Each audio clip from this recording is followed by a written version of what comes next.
В Уфе состоялась премьера спектакля «Аленький цветочек» по одноименной сказке Сергея Аксакова в инсценировке Светланы Чураевой. Его представил детям театр кукол на малой сцене Башоперы. Музыку к сказке написал композитор Владислав Саватеев. В постановке использовали видеопроекцию и компьютерную графику. Художниками выступили Светлана Степанова и Андрей Давыдов. А живых кукол играют актеры в масках. Спектакль поставили в рамках федерального проекта «Культура малой Родины». Мы с режиссером, с Ольгой Юрьевной, очень тщательно проходили всю драматургию. Произведение очень большое, в том плане, что оно глубокое. Его можно рассматривать с разных сторон, и там очень много слоев.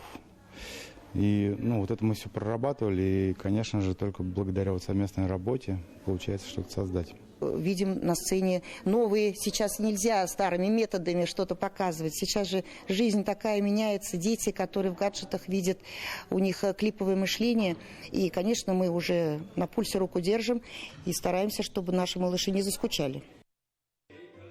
Это история о добре, бескорыстии, чести, отваге, коварстве, зависти, верности и волшебной силе любви, которая может творить чудеса. Сам Сергей Тимофеевич писал, что лишь литературно обработал сказку, которую он слышал еще в детстве из уст ключницы Пелагеи.